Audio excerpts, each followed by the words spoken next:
प्यारे विद्यार्थियों, कल हमने संगठन के सिद्धांत अध्याय में पदसोपान सिद्धांत के बारे में अध्ययन किया था। आज हम इस अध्याय में आदेश की एकता और नियंत्रण का विस्तार क्षेत्र, इन दो सिद्धांतों के बारे में अध्ययन करेंगे। पहले हम आदेश की एकता सिद्धांत से शुरू करते हैं। आदेश की एकता का अर्थ। आदेश की एकता का आशय ये होता है कि कोई जो कर्मचारी है, जो अधीनस्थ कर्मचारी है, उसको उसके तत्कालिक उच्च अधिकारी से ही आदेश प्राप्त होने चाहिए। उसके ऊपर पदसोपान श्रृंखला में कितने अधिकारी हो सकते हैं, लेकिन वह कर्मचारी सिर्फ अपने तात्कालिक उच्च अधिकारी के द्वारा प्राप्त आदेशों के प्रति ही जिम्मेदार होना चाहिए। आदेश की एकता का आशय यह है एक तात्कालिक वरिष्ठ अधिकारी से आदेश ग्रहण करना। इस सिद्धांत के अंतर्गत कोई भी कर्मचारी अपने पदानुक्रम के अनुसार अपने तात्कालिक वरिष्ठ अधिकारी से ही आदेश ग्रहण करता है। यह आदेश की एकता की अवधारणा सैन्य संगठनों से ली गई है। यह धारणा एक अधिकारी पर तथा एक आदेश पर, इस धारणा का मानना है कि एक अधिकारी एक आदेश, इस अवधारणा पर जोर देती है। कमांड शब्द का प्रयोग सैन्य प्रशासन में किया जाता है। इस आदेश, जैसे आदेश की एकता का जो इंग्लिश पर्याय है वो है यूनिटी ऑफ कमांड। तो कमांड शब्द का प्रयोग सैन्य प्रशासन में किया जाता है। सैन्य प्रशासन में नियंत्रण, अनुशासन और आज्ञा पालन को सर्वोच्च माना जाता है। इस अवधारणा में कार्मिक को केवल एक ही अधिकारी से आदेश प्राप्त करना होता है। आदेश की एकता का अर्थ यह नहीं कि एक ही आदेश दिया जाए, अपितु अर्थ यह है कि एक ही अधिकारी द्वारा आदेश दिया जाए। आदेश की एकता सिद्धांत की परिभाषाएं। हेनरी फेयोल के अनुसार किसी भी स्थिति में कर्मचारी को केवल एक उच्च अधिकारी से ही आदेश ग्रहण करना चाहिए। फेयोल का मत है कि इस नियम के उल्लंघन से सत्ता निर्बल हो जाती है, अनुशासन संकट में पड़ जाता है, व्यवस्था भंग हो जाती है और स्थायित्व को खतरा पैदा हो जाता है। एक ही व्यक्ति या विभाग के ऊपर जब दो अधिकारी सत्ता का उपयोग करते हैं तो गड़बड़ी पैदा होने लगती है। ऐसी स्थिति के चलते रहने पर अव्यवस्था में वृद्धि हो जाती है। पिफनर एवं प्रेस्तस। आदेश की एकता की अवधारणा का तात्पर्य यह है कि किसी संगठन के प्रत्येक सदस्य को एक और केवल एक नेता के प्रति ही उत्तरदायी होना चाहिए। पिफनर और प्रेस्तस एक व्यक्ति एक बॉस के सिद्धांत पर बल देते हैं। गुलिक। आदेश की एकता का सिद्धांत का महत्व प्रभावशाली समन्वय में है, अर्थात इस सिद्धांत के पालन करने पर सांगठनिक गतिविधियों में प्रभावशाली समन्वय स्थापित किया जा सकता है। विलोबी। आदेश की एकता विभिन्न प्रक्रियाओं को एक उच्च एकीकृत इकाई से संबंधित करती है। किसी संगठन में जितनी भी प्रक्रियाएं हैं जिनका पालन किया जा रहा है, वो सारी प्रक्रियाएं संगठन में, उच्च अधिकारी में या किसी उच्च इकाई में एकीकृत हो जाती हैं। आदेश की एकता की विशेषताएं। पहली विशेषता है इसके अंतर्गत किसी भी कर्मचारी को एक ही उच्च अधिकारी से आदेश मिलते हैं। दूसरा है आदेश की एकता सिद्धांत एक अधिकारी और एक आदेश पर जोर देता है, अर्थात एक अधिकारी द्वारा ही आदेश दिया जाए। आदेश की एकता का नियम पदसोपान व्यवस्था से जुड़ा हुआ है। पदसोपान व्यवस्था और आदेश की एकता का नियम दोनों एक दूसरे के समानुपाती हैं। आदेश की एकता का नियम दोहरे आदेश को रोकता है और संघर्ष को समाप्त करता है।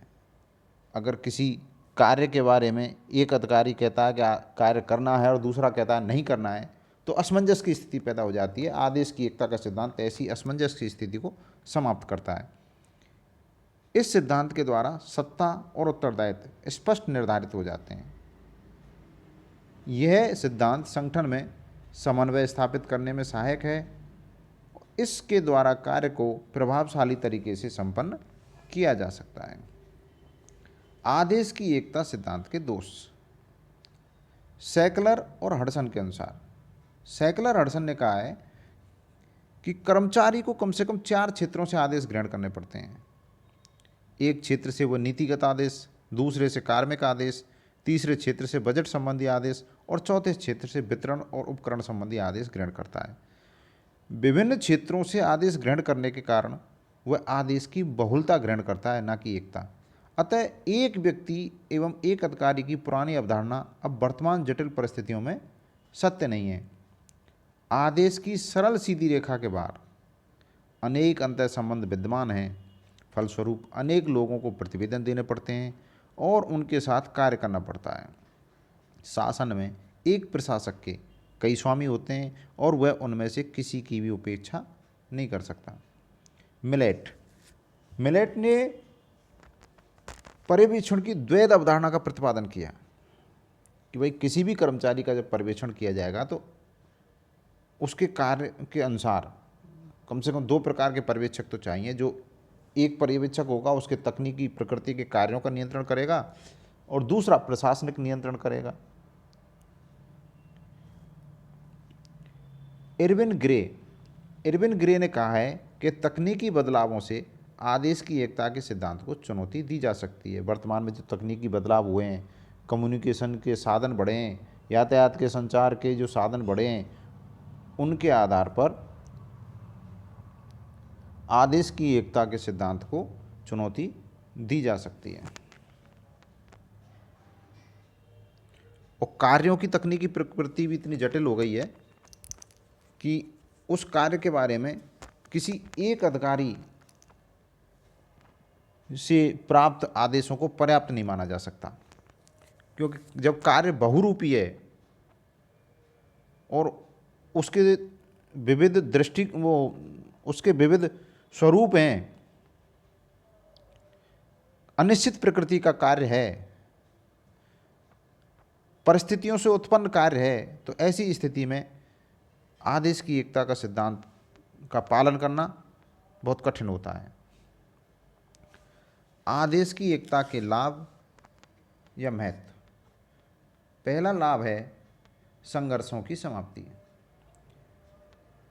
आदेश की एकता का सिद्धांत दोहरे आदेश के संघर्ष को समाप्त करता है, क्योंकि द्वैध आदेश संघर्ष के स्रोत होते हैं। प्रभावशाली पर्यवेक्षण। एक उच्च अधिकारी द्वारा अपने अधीनस्थों का पर्यवेक्षण प्रभावशाली ढंग से किया जा सकता है।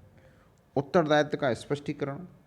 इस सिद्धांत के पालन करने पर संगठन के प्रत्येक स्तर के कार्मिक का उत्तरदायित्व स्पष्ट निर्धारित हो जाता है। स्केलर सिद्धांत के अनुरूप संगठन का शीर्ष से लेकर धरातल तक या निम्न स्तर तक प्रत्येक स्तर के कार्मिक के कार्य और उत्तरदायित्व निश्चित कर दिए जाते हैं। इसलिए ये सिद्धांत स्केलर सिद्धांत के बिल्कुल अनुरूप है। प्रभावशाली नियंत्रण। यह सिद्धांत एक बॉस एक व्यक्ति की धारणा को पल्लवित करता है, अर्थात समर्थित करता है। आदेश की एकता के द्वारा एक व्यक्ति एक बॉस का सिद्धांत लागू होता है। इससे प्रभावशाली नियंत्रण स्थापित होता है। प्रभावशाली संचार। इस सिद्धांत के द्वारा प्रत्येक कर्मचारी को यह ज्ञात होता है, पता होता है कि उसे किससे से आदेश प्राप्त करना है। इसलिए संचार की व्यवस्था प्रभावशाली तरीके से कार्य करती है। लेखा दायित्व का निर्धारण। इस सिद्धांत के माध्यम से लेखा दायित्व का निर्धारण करने में सहायता मिलती है। कार्यकुशलता। संगठन में कार्यकुशलता और शीघ्रता बनाए रखने में भी आदेश की एकता का सिद्धांत सहायक है। अब दूसरा सिद्धांत है आदेश की एकता सिद्धांत के बाद नियंत्रण का क्षेत्र। नियंत्रण का क्षेत्र का अर्थ होता है विस्तार का क्षेत्र या कोई उच्च अधिकारी अपने अधीन कितने व्यक्तियों के कार्यों का निरीक्षण कर सकता है, उनकी गतिविधियों को कितना नियंत्रित कर सकता है। नियंत्रण के क्षेत्र का संबंध नियंत्रण के विस्तार क्षेत्र से है। अर्थात एक उच्च अधिकारी द्वारा अपने अधीन कितने कर्मचारियों के कार्य का नियंत्रण किया जा रहा है, वह उस अधिकारी का नियंत्रण क्षेत्र होता है। इस सिद्धांत के अनुसार अधीनस्थों या संगठन की इकाइयों को प्रशासन के द्वारा निर्देशित और नियंत्रित किया जाता है। नियंत्रण के विस्तार क्षेत्र का अभिप्राय अधीनस्थों की या कार्य इकाइयों की वह संख्या है जिसे एक अधिकारी व्यक्तिगत रूप से निर्देशित एवं नियंत्रित कर सकता है। इसे निरीक्षण का विस्तार क्षेत्र या प्रबंध का विस्तार क्षेत्र भी कहते हैं। विस्तार का आशय, इस विस्तार का जो इंग्लिश पर्यायवाची है वो है स्पान। इसका आशय अंगूठे और उंगलियों के मध्य का फैलाव क्षेत्र। सामान्यतः इसका अर्थ किसी वस्तु पर पकड़ से है। नियंत्रण के क्षेत्र में इस स्पान का अर्थ किसी नियंत्रण करने वाले अधिकारी के ध्यान के उस क्षेत्र से है जिसके अंतर्गत वह अधीनस्थों को सफलतापूर्वक नियंत्रित कर सकता है।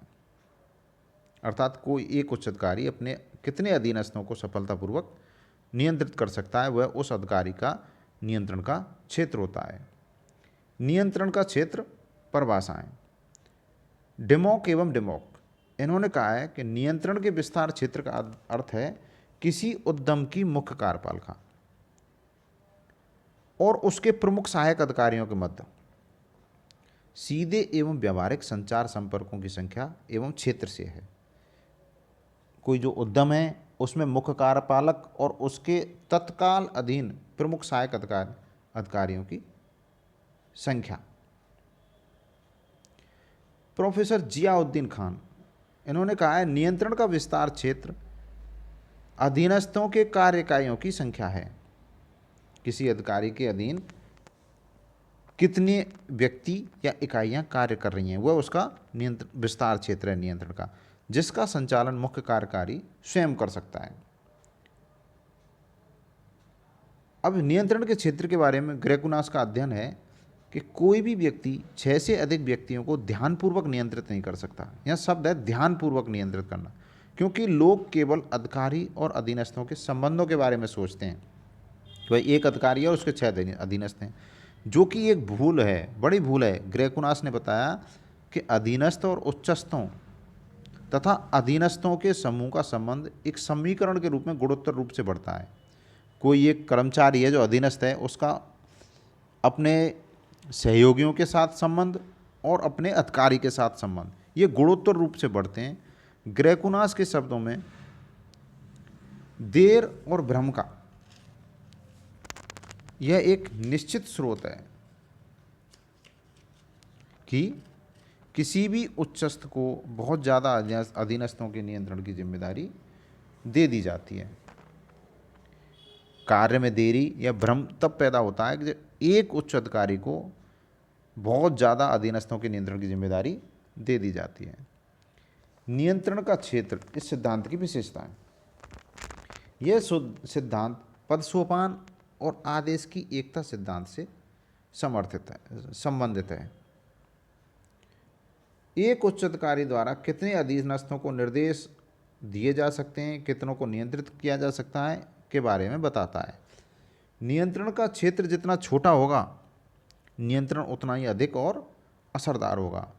नियंत्रण का विस्तार क्षेत्र जितना व्यापक होगा, उतना ही नियंत्रण ढीला और परिणाम नकारात्मक होंगे। नियंत्रण का विस्तार क्षेत्र मानवीय ज्ञान की सीमाओं से प्रभावित होता है। ग्रेकुनास का विवरण। ग्रेकुनास ने अध्ययन किया कि प्रत्येक स्तर पर एक निश्चित नियंत्रण क्षेत्र होता है और यदि उस सीमा को लांघा जाए तो प्रशासन में अव्यवस्था फैल जाती है। यदि कोई अधिकारी अपने 5 अधीनस्थों में 6ठा और जोड़ देता है तो उसे कार्य में केवल 23% अधिक सहायता मिलती है, लेकिन नियंत्रण का क्षेत्र 100% अधिक बढ़ जाता है। इसका कारण यह है कि केवल अधीनस्थ व्यक्तियों का ही निरीक्षण नहीं किया जाता, बल्कि उन अधीनस्थों के पारस्परिक संबंध भी नियंत्रण के क्षेत्र को विस्तारित करते हैं। जब अधीनस्थ व्यक्तियों की संख्या में समांतर श्रेणी में वृद्धि होती है तो संबंधों की संख्या में गुणोत्तर बढ़ोतरी होती है। वी ए ग्रेकुनास ने 1933 में रिलेशनशिप इन ऑर्गेनाइजेशन में बताया कि अधीनस्थों के विभिन्न समूहों के निम्न 3 प्रकार के अंतर संबंध होते हैं।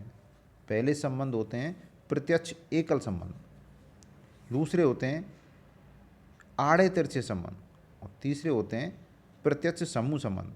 जो प्रत्यक्ष एकल संबंध है वो उच्च अधिकारी और निम्न कार्मिक के बीच बनते हैं। आड़े तिरछे संबंध अधीनस्थ कार्मिकों के बीच बनते हैं, और प्रत्यक्ष समूह संबंध वो उच्च अधिकारी और निम्न कार्मिकों के मध्य बनते हैं। ग्रेकुनास का फॉर्मूला। ग्रेकुनास ने एक फॉर्मूला दिया था, एक गणितीय सूत्र दिया था, जिसके आधार पर ये समझा जा सकता है कि अगर अधीनस्थों की संख्या में एक की वृद्धि की जाती है तो संबंधों की संख्या में कितनी बढ़ोतरी होती है। उनका फॉर्मूला है n ब्रैकेट में 2n/2 प्लस n-1 ब्रैकेट बंद। यहाँ एक उदाहरण द्वारा समझाया गया है। यदि n बराबर 4 हो, यानी एक उच्च अधिकारी के अधीन अगर 4 अधीनस्थ हैं, n बराबर 4 हो, तो उसकी कैलकुलेशन करने पर पता लगता है कि संबंधों की संख्या 44 होगी। अगर n बराबर 5 हो तो संबंधों की संख्या 44 से बढ़कर 100 हो जाती है, और n बराबर अगर 6 हो तो संबंधों की संख्या 100 से बढ़कर 222 हो जाती है। इस प्रकार ये संबंध गुणोत्तर रूप में बढ़ते हैं। नियंत्रण के विस्तार क्षेत्र को निर्धारित करने वाले कारक। पहला कारक है कार्य। जब संगठन के कार्य आसान हों, दैनंदिनी प्रकृति के हों, अर्थात कार्य जो रोजाना किए जाते हैं वो उनमें कोई बदलाव नहीं है, यांत्रिक तथा एक रूप हों, ऐसे में नियंत्रण का विस्तार क्षेत्र बढ़ जाता है। जो नित्य प्रति जो कार्य किए जाते हैं, संगठन में जो कार्य किए जा रहे हैं वो नित्य प्रति किए जा रहे हैं, उनमें कोई बदलाव नहीं किया जा रहा है, और श्रमिक उन नित्य प्रति कार्यों को कर रहे हैं, उनमें कोई विशेष निर्देश नहीं लेने होते हैं, तो ऐसी स्थिति में नियंत्रण का विस्तार क्षेत्र बढ़ जाता है। और जब कार्य विभिन्न प्रकार के हों, कार्यों की प्रकृति अलग अलग हो, तो नियंत्रण का क्षेत्र घट जाता है, क्योंकि ऐसी स्थिति में नियंत्रण करना कठिन हो जाता है। समय। समय का मतलब है संगठन की आयु। यदि संगठन की आयु अधिक है, संगठन बहुत पुराना है, इसका तात्पर्य है संगठन सुव्यवस्थित है, उसकी प्रक्रियाएं व्यवस्थित हो गई हैं, उसमें ऐसी प्रक्रियाएं और परंपराएं विकसित हो गई हैं जो स्थापित हैं, तो नियंत्रण का कार्य सरल हो जाता है। जब नियंत्रण करना सरल है तो नियंत्रण का विस्तार क्षेत्र बढ़ाया जा सकता है। और यदि संगठन नया है, पूरी तरह स्थापित नहीं हुआ है, अभी विकास की प्रक्रिया में, अधीनस्थों को कार्य करने का अनुभव भी कम है, और नियंत्रण करने वाला अधिकारी भी नया है, तो नियंत्रण का विस्तार नियंत्रण करना मुश्किल हो जाता है। नियंत्रण के क्षेत्र को सीमित रखा जाता है। स्थान। स्थान का तात्पर्य कि संगठन की जो शाखाएं वो भौगोलिक दृष्टि से दूर दूर हैं या पास पास हैं। जब संगठन की शाखाएं या जिन कर्मचारियों का या जिन इकाइयों का नियंत्रण किया जाना है वो पास पास हैं, एक ही छत के नीचे हैं, तब नियंत्रण का विस्तार क्षेत्र बढ़ाया जा सकता है, आसानी से उन सबको नियंत्रित किया जा सकता है। और जब भौगोलिक दूरी बढ़ जाए तब नियंत्रण का विस्तार क्षेत्र सीमित कर लिया जाता है, क्योंकि इतने अधिक बड़े क्षेत्र में एक उच्च इकाई या एक उच्च अधिकारी नियंत्रण नहीं कर सकता। व्यक्तित्व। व्यक्तित्व अर्थात उच्च अधिकारी का व्यक्तित्व। अगर वह ऊर्जावान है, चुस्त है, कौशल से युक्त है, अर्थात टेक्निकली स्ट्रांग है, स्किल हैं उसमें, लोकतांत्रिक प्रकृति का है, सक्षम व्यक्तित्व का धनी है, तो नियंत्रण का विस्तार क्षेत्र व्यापक होता है।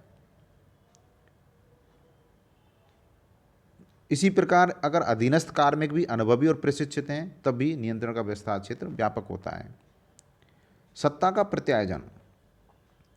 जब कोई उच्च अधिकारी अपने अधीनस्थों को पर्याप्त मात्रा में सत्ता सौंप देता है, सिर्फ नियंत्रण की सत्ता अपने पास रखता है, लेकिन जो कार्य किया जा रहा है उसके संबंध में कुछ अधिकार उनको सौंप देता है, तो वह उच्च अधिकारी अधिक सफल रहता है। अन्यथा अधिकारी कार्य बोझ से दबा रहता है और कम अधीनस्थों को नियंत्रित कर पाता है। संगठन का वातावरण। यदि संगठन का वातावरण अच्छा है, सौहार्दपूर्ण है, सहयोगात्मक है, तो नियंत्रण का विस्तार क्षेत्र व्यापक होता है। यदि संगठन का वातावरण असौहार्दपूर्ण है तो नियंत्रण करना मुश्किल हो जाता है। नियंत्रण का विस्तार क्षेत्र सीमित और संकुचित रखना होता है। नियंत्रण की तकनीक। संगठन के नियंत्रण करने की तकनीक भी नियंत्रण के विस्तार क्षेत्र को प्रभावित करती है। यदि संगठन में संचार के आधुनिक साधन हैं, कार्य पद्धति आधुनिक है, तो नियंत्रण का विस्तार क्षेत्र व्यापक होगा। और यदि नियंत्रण के तरीके पुराने हैं, कार्य के तरीके पुराने हैं, संचार के तरीके पुराने हैं, तो कम अधीनस्थों का नियंत्रण किया जा सकता है। इस प्रकार ये नियंत्रण के विस्तार क्षेत्र को निर्धारित करने के जो कारक हैं, ये नियंत्रण के विस्तार क्षेत्र को निर्धारित करते हैं। इस प्रकार आज हमने आदेश की एकता और नियंत्रण के विस्तार क्षेत्र के बारे में अध्ययन किया। धन्यवाद।